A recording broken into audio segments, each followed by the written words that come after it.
बिस्मिल्लाहिर्रहमानिर्रहीम। अल्लाहुम्मा सल्ली अला मुहम्मद व अला आलि मुहम्मद व बारिक वसल्लिम अलैहि। डियर स्टूडेंट्स, आज के लेक्चर में फास्फोरस एंड इट्स कंपाउंड्स इनको हम डिस्कस कर रहे हैं। सबसे पहले अकरेंस ऑफ फास्फोरस। इसमें phosphorus is the second member of 5A group normal elements. हम जिन्हें नॉर्मल एलिमेंट्स के ग्रुप्स को ए ग्रुप्स कहते होते हैं, और फिर उसमें 5A नाइट्रोजन, फास्फोरस, आर्सेनिक, इस तरह से स्पीडियम, बिस्मथ। तो बड़ा जी, फास्फोरस का जो लफ्जी मतलब है, मीनिंग इसका जो है वो ग्रीक लैंग्वेज से ये वर्ड है फास्फोरस, जिसका मतलब है लाइट बीरिंग, रोशनी रखने वाला। असल में जैसे ही फास्फोरस जो है ना वो खुद तो वाइट होती है, कलरलेस, ठीक है जी।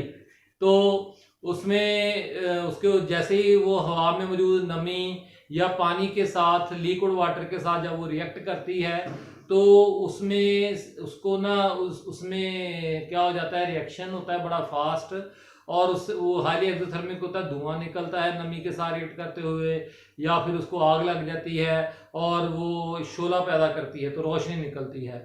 तो ये जो मजिशियंस होते हैं ना, वो कहते हैं मैं पानी को आग लगा दूंगा। वो भी क्या करते हैं, उस कागज या कपड़े के ऊपर जब वाइट फास्फोरस को उन्होंने मला हुआ होता है, और फिर उसके ऊपर जब वो पानी के छींटे मारते हैं तो धुआं जो है ये आग लग जाती है। तो वो कहते हैं देखो जी मैंने पानी को आग लगा दी है। तो ये फास्फोरस का कमाल होता है। Unlike nitrogen, it does not occur in free state. ये नाइट्रोजन तो हवा में पाई जाती है N2 की फॉर्म में, ठीक हो गया ना जी, फ्री स्टेट में पाई जाती है, लेकिन फास्फोरस जो है वो फ्री स्टेट में नहीं पाई जाती। Most of the phosphorus is found in deposits of phosphate rocks, impure calcium phosphate और एपेटाइट कैल्शियम फ्लोरोफास्फेट जो है इस फॉर्म में। उसके अलावा phosphorus is also is a constituent of plants and animal tissues. तो it is essential for their normal growth of plants animals. Phosphorus is also present in seeds, yolks of eggs, the nerves, brains, bone marrow, lecithins। बड़े lecithins जो है ना, जो plants and animals जो है ये sales के बने होते हैं, और सेल्स किसके बने होते हैं, मेम्ब्रेन्स के। तो लेसिथन जो है वो फास्फोलिपिड्स को कहते हैं, और वो फास्फोलिपिड्स में फास्फोरस एक बेसिक एलिमेंट होता है। तो यानी लेसिथन जो है वो सेल मेम्ब्रेन्स बनाने में अपना रोल प्ले करता है। उसके अलावा कैल्शियम फास्फेट जो है वो बॉन्स के अंदर पाया जाता है, और एसेंशियल कंस्टिट्यूएंट ऑफ बॉन्स। और उसके अलावा जो है जब बॉन्स को हम जलाते हैं तो उनसे जो बॉन्ड ऐश असल होती है उसका 80% जो है वो कैल्शियम फास्फेट होता है। तो बेटा जी, इस तरह से हम अगर फास्फोरस को हासिल करना चाहते हैं तो हम कैल्शियम फास्फेट जो है उसको उसका सोर्स के तौर पर यानी बॉन्ड एंड बॉन्ड ऐश को इस्तेमाल कर सकते हैं। एलोट्रॉप्स ऑफ फास्फोरस अगला टॉपिक बेटा जी आज के लेक्चर का। Allotropes of phosphorus, there are 6 allotrope most common जो है वो 6 different solid allotropic forms of phosphorus, but here we are going only 3 most important: white phosphorus, red phosphorus and black phosphorus। तो हम बेटा जी पहले व्हाइट फास्फोरस के ऊपर बात करते हैं। इसकी फिजिकल प्रॉपर्टीज, ये बहुत ज़्यादा रिएक्टिव होती है। मैंने आपको बताया ना कि हवा में मौजूद नमी के साथ भी रिएक्ट कर जाती है, और जो है वो फास्फीन बनाती है वगैरह। तो अब वेरी रिएक्टिव, पॉइजनस, बहुत ज़्यादा पॉइजनस होती है, ये जहरीली होती है, अंदर चली जाए तो हमारी मौत हो सकती है। वोलाटाइल फ्यूम्स, वोलाटाइल होती है, वेपर्स बनाती है। उसके अलावा जो वैक्सी है, वैक्सी सॉलिड फॉर्म में ये रूम टेम्परेचर पे पाई जाती है। तो येलोइश वाइट, इसे ऑफ वाइट या क्रीम कलर नहीं कहते, इस तरह का इसका कलर होता है। तो soluble, not soluble in water but soluble in organic solvents like benzene and carbon disulphide, non polar solvents में भी हल हो जाती है। केमिकल प्रॉपर्टीज बेटा, ये फास्फोरस जो है वो व्हाइट फास्फोरस जो है ये जो है tetra atomic molecules, tetra atomic 1 2 3 4 P4 tetra atomic molecules, तो टेट्राहेड्रल स्ट्रक्चर इसका होता है। और इसका बॉइलिंग पॉइंट जो है वो क्या है, 280 डिग्री सेल्सियस, लेकिन 700 डिग्री सेल्सियस पे ये डिकम्पोज करके P2 में तब्दील हो जाती है। ये बहुत ज्यादा रिएक्टिव है, अनस्टेबल है, ठीक हो गया ना जी। उसके मुकाबले में रेड और जो ब्लैक फास्फोरस है, रेड फास्फोरस और ब्लैक फास्फोरस जो है वो लेसर रिएक्टिव है, यानी ज्यादा स्टेबल है। तो अभी रेड फास्फोरस की बात करते हैं। Physical property as compare to white phosphorus, red phosphorus is less reactive यानी more stable and less poisonous.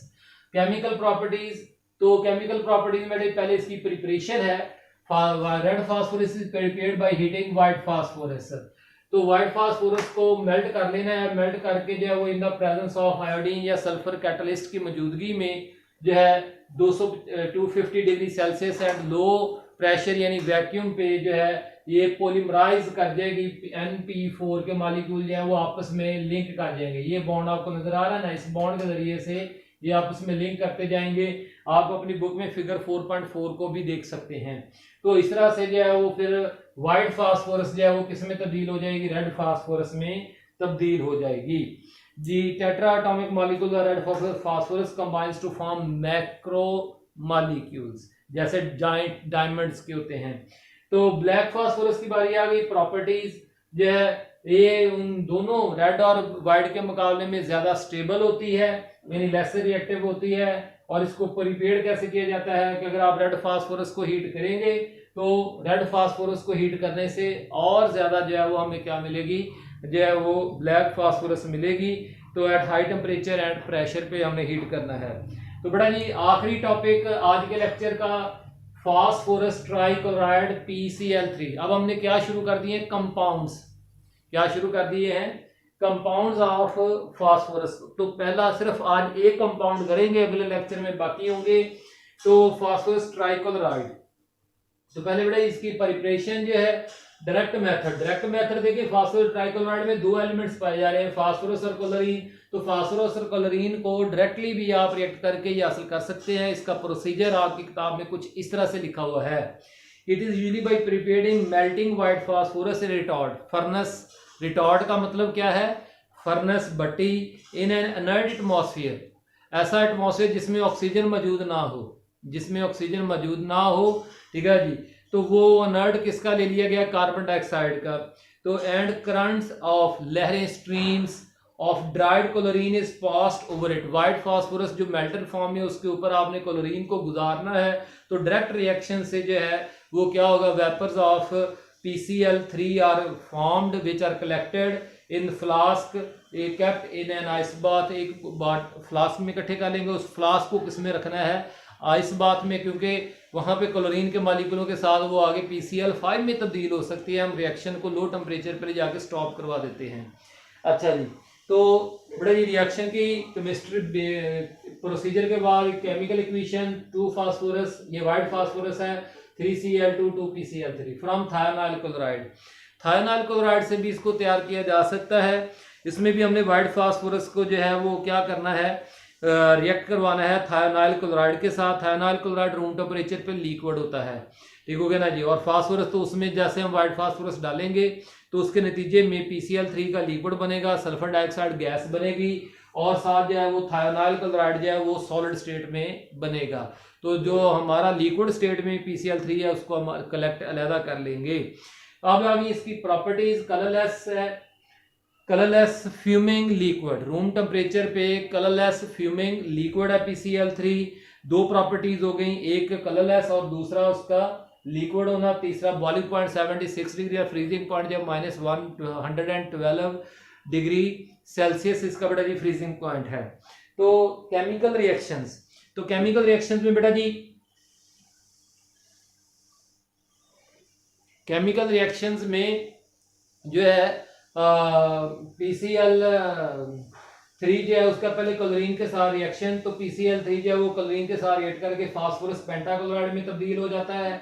It combines with atmospheric oxygen, oxygen के साथ रिएक्शन क्या है, कंबाइंस विद एटमॉस्फेरिक सोली to form phosphorus oxychloride POCl3 phosphorus oxychloride. Water के साथ बेटा जी it is soluble in organic solvent but readily reacts, फौरन रिएक्ट करता है किसके साथ, फौरन रिएक्ट करता है वाटर के साथ। और फास्फोरस, मैंने क्या बोला है, फास्फोरस एसिड बनाता है। क्या बनाता है, phosphorus acid.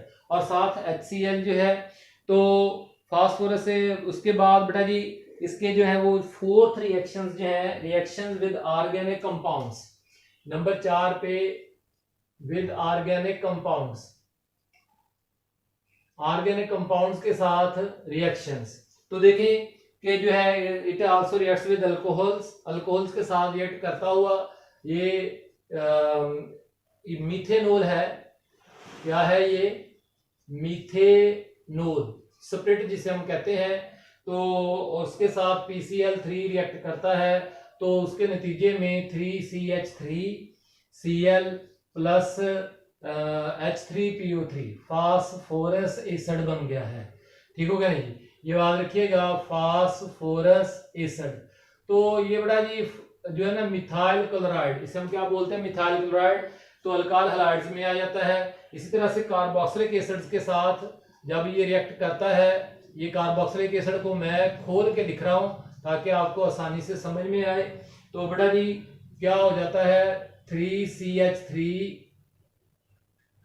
C double bond O, ठीक है, एसिटाइल क्लोराइड, इसे एस्टिक एसिड। ये कौन है? Acetic acid.